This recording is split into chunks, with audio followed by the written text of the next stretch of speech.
you can get a CRM and just set that up and then use that to build out, send email marketing. And that gets further down the road, but start to actually just collect data on each person that you're working with and use that to further conversations and start to realize how you can plant those seeds, whether they enjoy a local coffee shop or they're a huge fan of, they're a foodie, or they love an NFL team, or whatever that looks like. Finding things that they enjoy and using that data to plant those seeds is important. So I think get a CRM, figure out, start adding people in there, existing connections, people that are new, and then start to build out your CRM, start to learn how you can use that better. And then effectively within the next year, you should be able to have this kind of referral engine that you can start working with.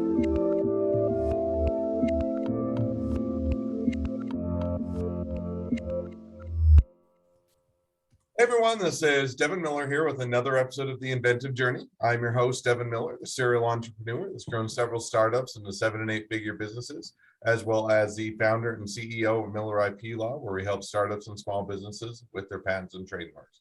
If you ever need help with yours, just go to strategymeeting.com. We're always here to help. Now, today we have another great guest on the podcast, and this is an expert episode, which is always fun because we get to dive into a variety of different areas of expertise, and today is no exception. So we're going to be talking a bit with Caleb Roche and a lot about referrals. So how to grow with referrals, doing or whether or not to do online advertising, or whether you grow your business with referrals, how to ask for them, how to plant seeds with them, how to, in line with that, how to build a good customer experience and what that marketing strategy might be, and a few other things I'm sure along the way as well. So with that much as an introduction, welcome on the podcast, Caleb. Thanks, Devin. I appreciate you having me on. Absolutely. So now I've just gone through just a quick run through of a bit of what we'll talk today as far as expertise. But before we dive into that, maybe share with the audience a little bit about yourself, why you're an expert on the episode or on this area, and why they should listen to you. Yeah. So as you said, my name is Caleb Roche, located in Edmond, Oklahoma. It's just north of Oklahoma City. It's kind of a small town, not really. And I own a marketing consulting firm. So we help small businesses all the way up to $100+ million organizations figure out their marketing strategy and what they need to do. What makes me the subject matter expert sometimes people ask, what makes you qualified to say this? And previously, before I worked in marketing consulting, I did product insights and consumer insights for a large major brand, where we studied kind of what consumers wanted from that brand in regards to product differentiation, what different products they actually wanted, and how to actually improve those. So I have kind of a history of helping a brand improve their product line and meet what their consumers are wanting, which has helped me improve my business and other people's businesses through what I learned at that experience with that company. Awesome. Well, I think that's definitely a great background and certainly a great area of expertise. And I'm excited to cover it because I think, this on the general area of referrals, everybody knows in deep down, or maybe not even so deep down, referrals are a great source. I mean, you hear about it on marketing all the time, in that, referrals are going to be one of the best, first, probably the very best is just repeat customers, because then, you already have an established relationship with them and you've already worked with them before. But I'd say right on the tails of that is if you can get somebody to say, hey, this guy does a great job, or this guy is, is worth it, is weight in gold type of a thing, then that is a great impression to start out with, and it sets you off on the right foot to begin with. And yet it's while it's invaluable and people know it, it's oftentimes a hard area to figure out how to get referrals, how to ask for referrals. Should you ask for them, or should they be organic, and kind of all of that. And I thought when we chatted a bit before, one of the main things that you guys have done to grow your business has really been primarily on referrals. So maybe walk us through a little bit of, a quick overview, and we'll dive into and have a good discussion. But, how do you go about basing your business on referrals?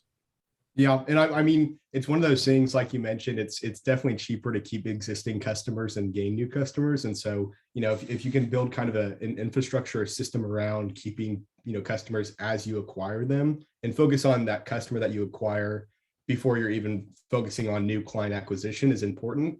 And so what I did when I first started the company was I found people that through referrals, because I was kind of young in business. And so I didn't know, do I do digital marketing channels? As a marketing company, do I just get a bunch of like random online businesses that I can market? or do I focus on my local area and how I can help local small businesses?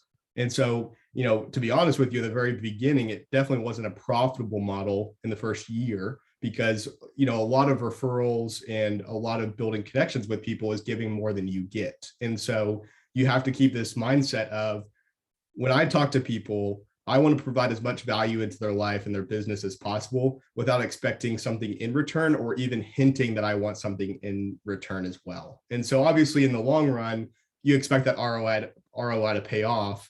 But when you talk to people, especially if you're expecting referrals or want to build kind of a referral base, is you have to expect no one to ever refer you. And when they do, you have to be super excited, because I've seen a lot of people, I don't know if you've had this experience in your lifetime, but I've worked with them and they seem excited about my business and how they can provide value to my life. And then all of a sudden, they're expecting things from me, or the conversations that are happening seem kind of intentional, that they're wanting something out of me. And so it leaves me a bad taste in my mouth. And so it's kind of a balance that you have to have on building like I said, a non-profitable business for a little bit, on building connections, meeting people where they are, getting them Starbucks gift cards, bringing them something that they like, identifying things that they can, resonate with, and kind of build that trust in that relationship, and eventually start to show your expertise and skills and how you can help them. And then in return, that hopefully leads them to having a situation where they've identified, hey, I need his services, or I know someone that needs his services. Because as I'm sure you've seen, you don't want to come across as this guy that I can help you out, and in the long run, there's some expectation down the road that you didn't realize that there was. No, and I think that, that's, I'm always slightly jaded, you see that, and it's whether it's on LinkedIn and people reach out and want to make connections, or they shoot an email or connect up and say, hey, we just want to add value to your network and let you know, and blah, blah, blah. And usually the subtle underline is, hey, I want to pitch you our services because we think you can benefit from them, which doesn't come across as genuine. It just comes across as, hey, the only reason I'm connecting with you is to get as much money from you as possible. Now, the opposite, and one of the things I wanted to circle back with that you talked or touched on was, it is something that takes it's a long, at least in my experience, a longer lift to get there. In other words, if you want to start out with referrals, you're not going to likely have referrals on day one, right? You're not going to be able to get those referrals to where they're going to just simply flood through your door on day one, because one, you haven't built the relationships, and two, it takes a while to cultivate those relationships and to plant the seeds and to build all of that pipeline. And until you do so, you're not going to have those referrals. So it is a longer term strategic plan. And yet the issue that a lot of people have is, great, that's in the long term, that works out wonderful. And on the short term, how do you keep the business afloat or going so that you don't go out of business while you're waiting for those referral pipeline to start to build? So when you guys, when you were, because now, as I understand it, you guys heavily rely on referrals, and that's where a lot of business was coming from. When you started out, how did you keep the business going as you were building those referrals?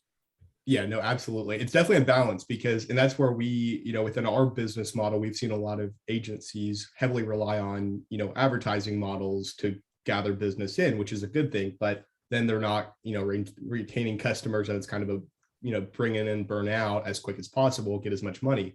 And so it's definitely kind of you have to have a multi-level plan within there. And so as you're building, referral partners and people that are coming into your business, you definitely have to work on lead generating outside of that as well. So you have to get your at least short-term customers that are going to pay your bills. And so what I had to do was, we did a lot of, and we still do, online advertising, get people in the door that we can make an offer that isn't a promise, but just how can we help you, and build upon that. Like, we have a free strategy session per se for our business model. And so we help business owners understand what they need. We don't sell them, but we do at the same time. And so we give them a plan of action. And most business owners don't have the time, or they don't want to, expend the resources that it takes to build that plan, or, implement that plan within their business. And so they can hire us to do that. And so we had to build a business model around acquiring these short-term customers that have turned into long-term customers, but then at the same time, making sure that we're not spending too much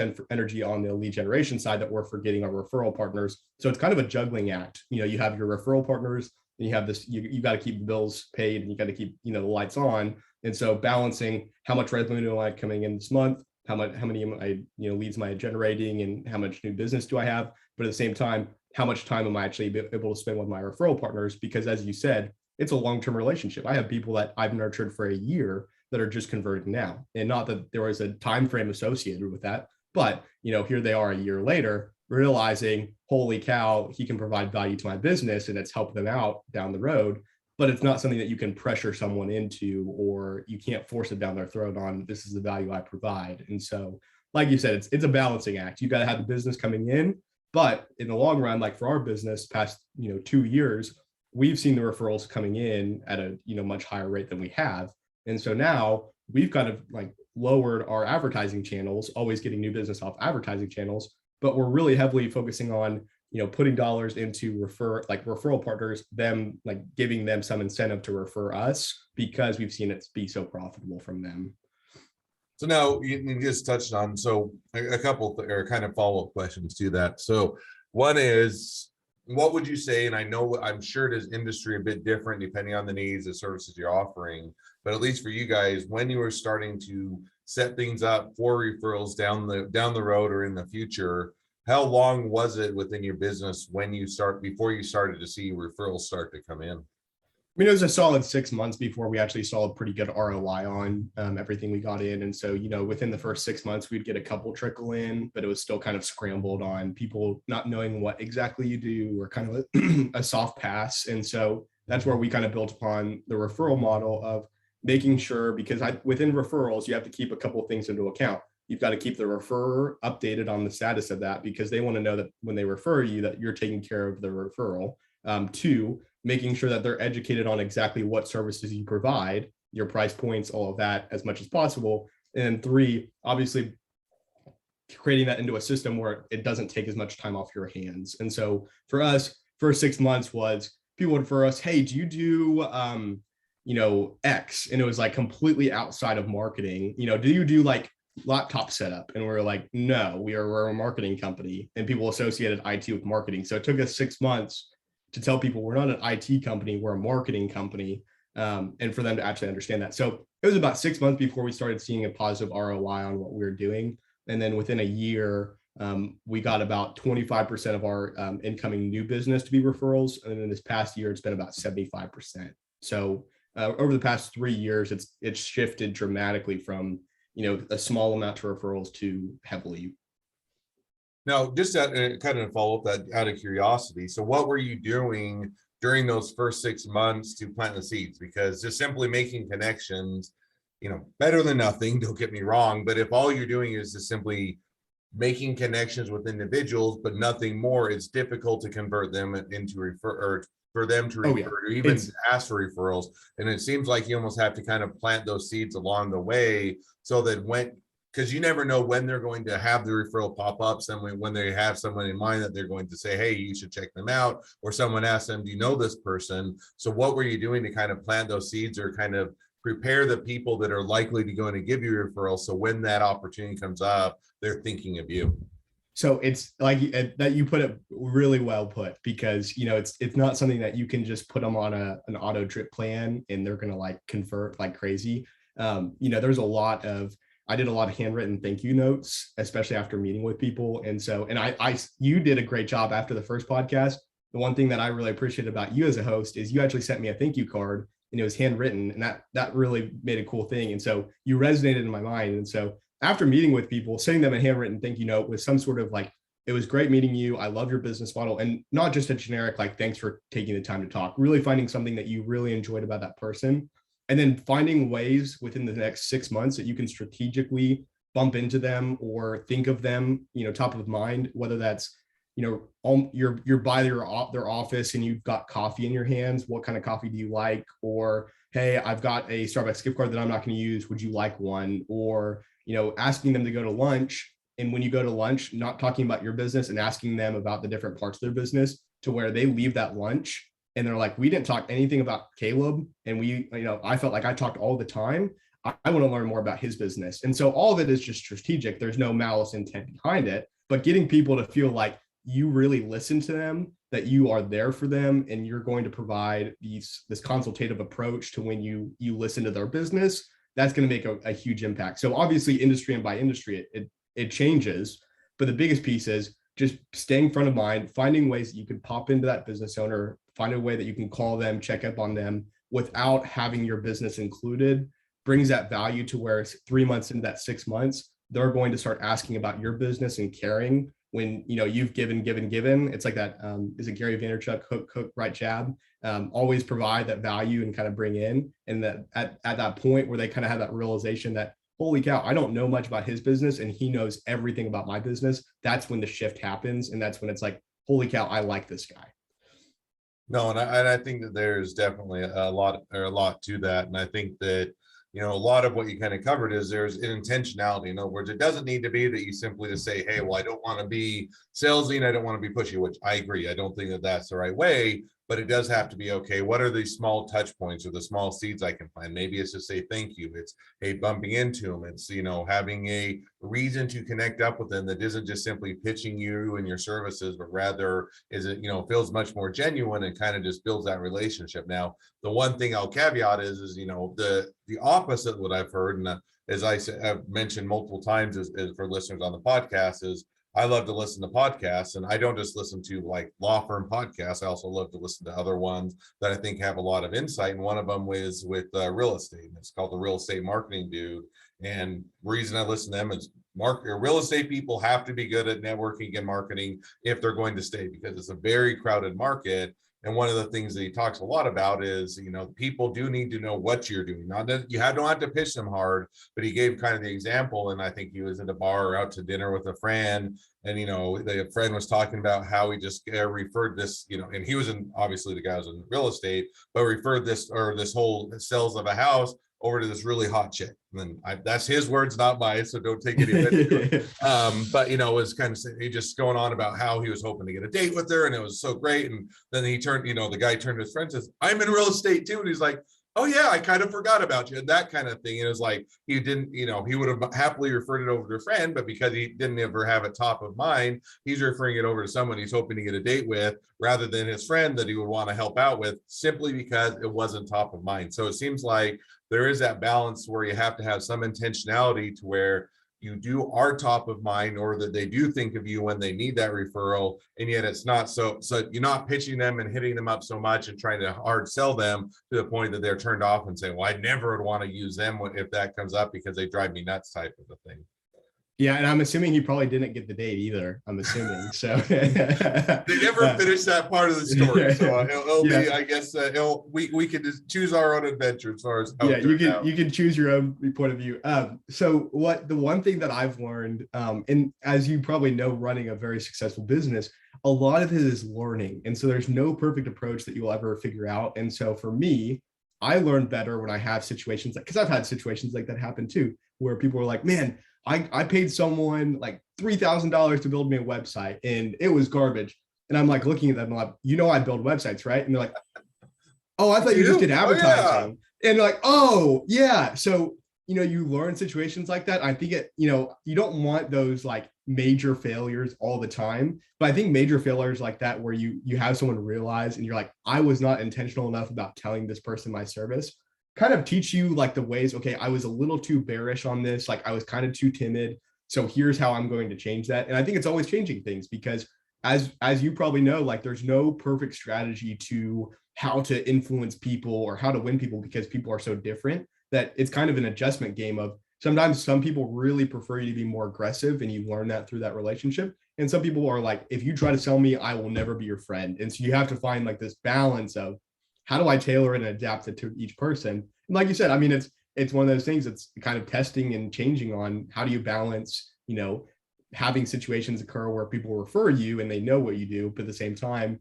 not having that situation like you recommend, like make sure that doesn't come up as often as you're getting business. And it's a fun balance because some people you can tell them to your blue in the face that I do marketing. I have people that I've known for 2 years and they pick up the phone like, so how's the IT business or how's the sales consulting business? And you're like, we've known each other for 3 years. I can tell everything about your business, and yet you can't tell me. And it's just some people, it doesn't resonate with them. They don't have the mind space to think about you.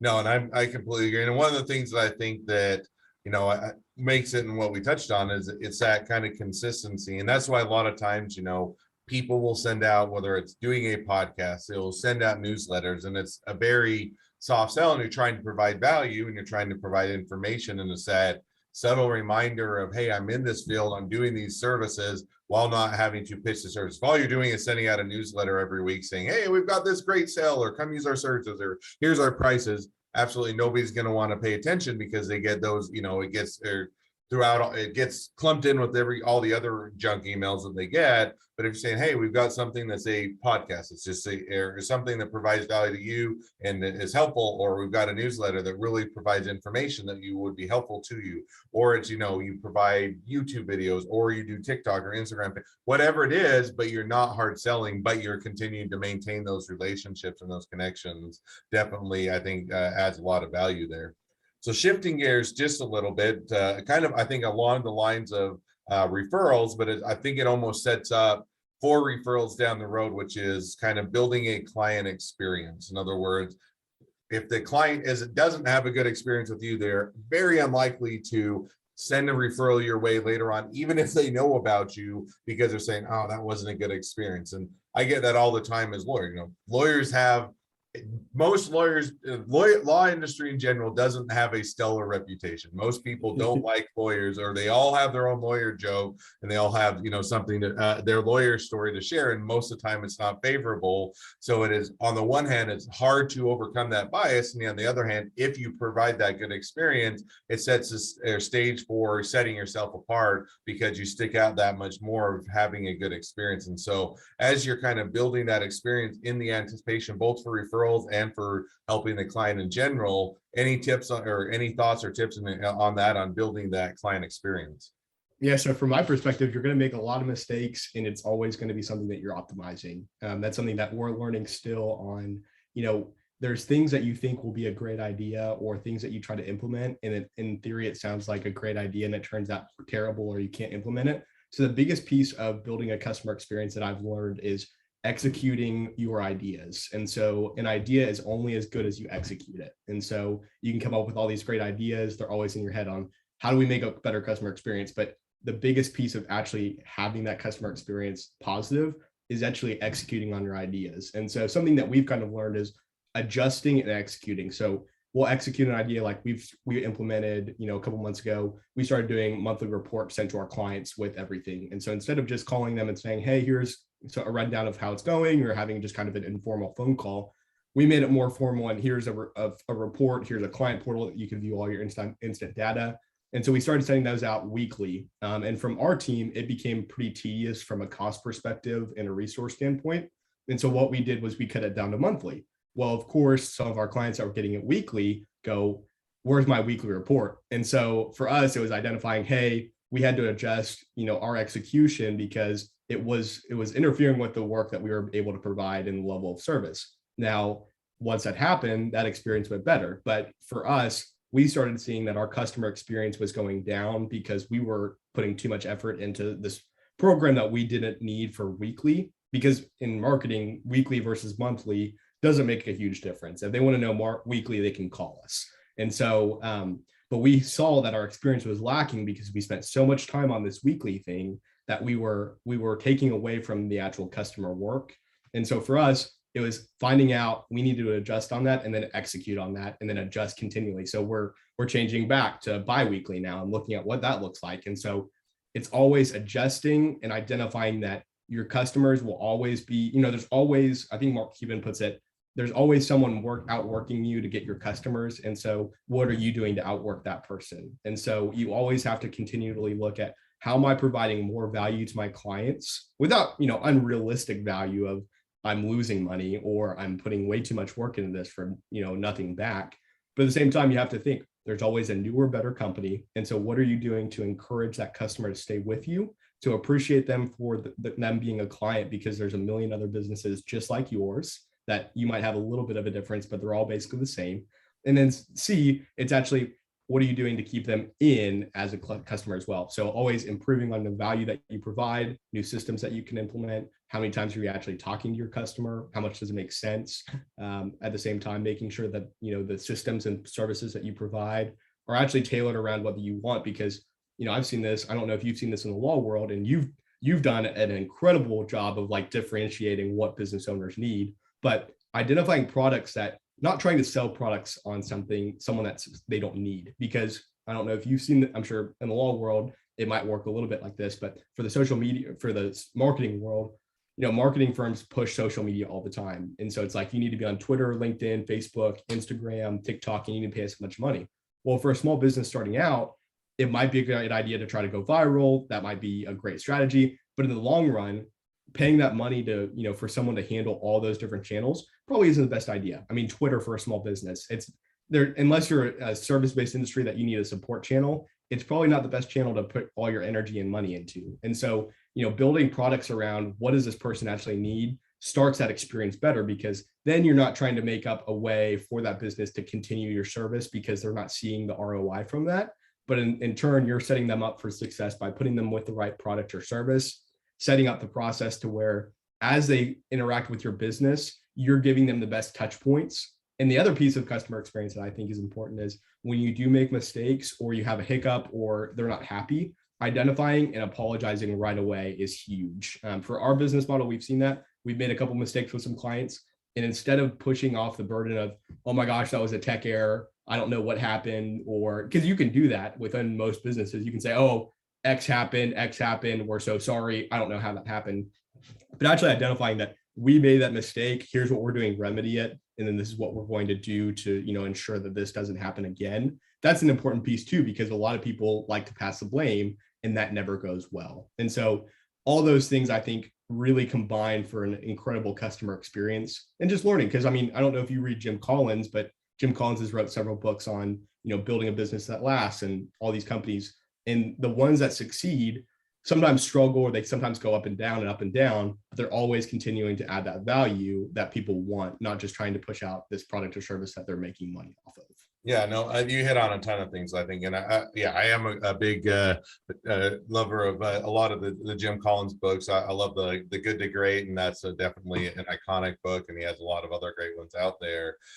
But I think you hit on a lot of things along the way. And the one that I always kind of take away is, one, I agree with you, or I guess I think that building or continuing to try things out and test them is a worthwhile endeavor. Now, the thing that you have to be willing to understand is that not every program you roll out is going to be a raving success. Not everything is going to work out perfectly. And sometimes you are going to inevitably hit those errors to where it is going to, I don't know, create a bad user experience. Most time you can avoid that, but it may create a suboptimal in the sense that the new program or the system, either one, doesn't work as well as you thought, or two, has glitches or unanticipated consequences. I don't think that should stop you from trying things out. But I think, to your point, when you hit those things where it doesn't always work out perfectly, or doesn't always, work out as anticipated, then to be a bit, or to be more transparent rather than trying to hide the ball or make up excuses to say, hey, this is a new program or something, or system or something we're trying out, and appreciate the feedback. We are looking to always make it better and improve it and trying to adjust it. And we apologize that this didn't work out as it was anticipated, and here's what we're doing to fix it. And sometimes you have, you offer them, if it's a mess it up on their particular project, maybe offer them discount, or sometimes just enough of the, hey, we're sorry and we're working to fix it. Sometimes I think it even provides a bit more of that genuineness to it. Hey, they're not perfect, but that's awesome. They're trying new things out and trying new programs and trying to make it better. I certainly appreciate that from the customer perspective, and just having a bit more of that transparency, I think, is definitely worthwhile. Well, I think too, when it comes to, people, the thing businesses don't, I think, understand, and I'm still learning to understand this as well, and I have a lot of anxiety around it a lot, is businesses that are purchasing your services or products, they don't understand what's going on in your organization. And so if you're rolling out, let's say, this client reporting software that we had, they don't see the time that it takes, or they're not seeing that. So for their perspective, they think it's just 3 clicks of a button and they're done. And so explaining the process, what went into that, and the time that it takes, sometimes actually works out, because they're just mad because they think that you're just being lazy. And in turn, you're like, hey, we've spent 35 hours this week. We've been up till 1 a.m. trying to figure out the code for this, and we can't. They don't see you staying up until 1 a.m. They just see oh, I'm not getting my report, or I'm not getting X. And so, I think part of it too, like to go off of what you were saying, was you have to explain, this is what we did, and this is what we're trying to do. We're trying to build this better customer experience, and this is where it went wrong, or this is what happened.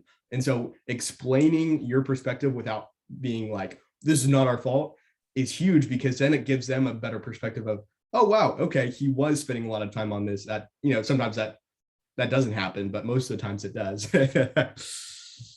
No, I think that's absolutely, most of the time they're not going to want the excuse of this isn't working, but it's more of, hey, this is what we're doing to make it. Because it's interesting to make most of the time people don't necessarily understand or anticipate. To make a simple, good user experience takes a lot more work than to make a complicated, multi-step everything else. And that's why when people, this is simple, it should be straightforward. It's like, no, there's a lot of work to make something quote unquote simple, because usually the simple approaches take a lot more work on the back end to give that appearance and that simplicity. Makes it much more difficult than a complicated thing that on the front end has a whole bunch of complexity and makes a bad user experience. And so I think there's always a bit of trade-offs, and we could talk about this for a long time, and I'm sure it'd be a very fun conversation, but we'll try and keep the podcast to a reasonable amount of time. So as we're starting to wrap up, I always have one question I ask at the end of each expert episode, which is,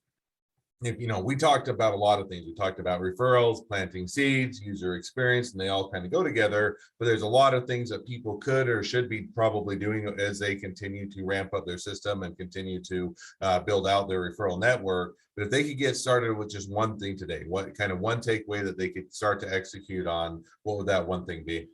So if anyone's not using a CRM right now, customer relationship management software, if they're wanting to get in networking groups or referrals, the biggest piece that they can do is get a CRM. There's millions of them out there, as you probably know. I've spent a lot of time, and don't spend too much time. Like, just get something that you think is going to work and work off of it, because I spent hours and hours, probably days, trying to find the perfect CRM and never found it. It doesn't exist. It doesn't exist. There's always something that it does too much or does too little. And so take it from my experience, just find something that looks like it works, figure it out. Don't try to add too much complexity. Get a CRM and start adding the people at your meeting in there, and add as much information as possible: where they live, where they work, what they do for work, any notes. If you have a conversation, add them in. If there's the CRM has a note section, add a note section. Add whenever you have phone calls, add phone calls in there, what you talked about, because the more data that you can get, that you can have in those conversations. You heard that their son is sick, or they're going through a tough time, or being there and actually remembering those conversations is huge. And so if you can get a CRM and just set that up, and then use that to build out, send email marketing, and that gets further down the road, but start to actually just collect data on each person that you're working with, and use that to further conversations, and start to realize how you can plant those seeds, whether they enjoy a local coffee shop, or they're a huge fan of, they're a foodie, or they love an NFL team, or whatever that looks like. Finding things that they enjoy and using that data to plant those seeds is important. So I think get a CRM, start adding people in there, existing connections, people that are new, and then start to build out your CRM, start to learn how you can use that better. And then effectively within the next year, you should be able to have this kind of referral engine that you can start working with. No, and I'm a big believer of CRMs. I think they can be way overutilized, and you can have so many drip campaigns and trickle campaigns and follow-ups and everything else that it can go to the opposite extreme of you're saying we're going to do everything automated. I'm a big believer in automation, but I think it has to be done right. So I think a CRM, as far as helping with your business, can be a great tool, but it has to be one of those that are done right. They're implemented. You're thoughtful, kind of going almost back to the user experience. It should be adding to the user experience, adding to your ability to help them and to provide their service to them, and not just a way that feels like it's a cheap sales engine that's continually to bother people. No, and I like the second point of is, getting going with something is the first step. Even if the CRM that you pick is not perfect, end up switching. And we did that. We started out with HubSpot because it was the high end, and we thought it would have everything, and it had a lot of good things into it. We've just recently transitioned over to a different CRM, which is more specific to our needs. But it was one that, hey, it was great that we used HubSpot. It was great that we got things up and running. We learned what we liked, what we didn't like, what were the holes and what weren't the holes. And it was just a matter of let's choose something, get going, build it out, and then figure out if there's something we need as we continue to mature and to grow. So I think that that's a great takeaway. Well, if people do want to utilize your services, they want to become a referral from the podcast or from anywhere else, or they want to reach out to, they want to be a customer, they want to be a client, they want to be an employee, they want to be an investor, they want to be your next best friend, any or all of the above, what's the best way to reach out to you, connect with you, or find out more? Best way, if you go to our website, www.croche.consulting, it's CROCHE, not like the bug. It's pronounced like the bug, but not spelled like the bug. If you go to our website or connect me with me on LinkedIn, my name is Caleb Roche. Find a way to either message me or connect on like a free strategy session, even if you want to become like a referral partner, add that in the notes and schedule 30 minutes. And let's talk about how you want to work with us or how we can help your business. Like we talked about on the podcast, it's not a way for us to sell necessarily. It's just a way to connect and find ways that we can help you improve your business. And if there's ways that we can work together, that's the most important part. So identifying those needs is important. So go to our website, schedule a free strategy session, or message me on LinkedIn. I'd love to help. All right. Well, I definitely encourage everybody to reach out, connect, and certainly is a great expertise and something that's definitely worthwhile to leverage. So with that, we'll go ahead and wrap up. Thank you again for coming on the podcast. It's a ton of expertise. It's been fun. It's been a pleasure. Now, for all of you that are listeners, if you have your own expertise to share or you have your own journey to share, feel free to go to inventiveguest.com, apply to be on the show. We'd love to have you. Also, make sure to like, subscribe, and share this podcast. We want to make sure that everybody finds out about these awesome episodes. And last but not least, if you ever need help with your patents, trademarks, or anything else with your business, just go to strategymeeting.com, grab some time with us to chat. We're always happy to help. Thank you again, Caleb, and wish the next leg of your journey even better than the last. Thanks, Devin. Have a great one.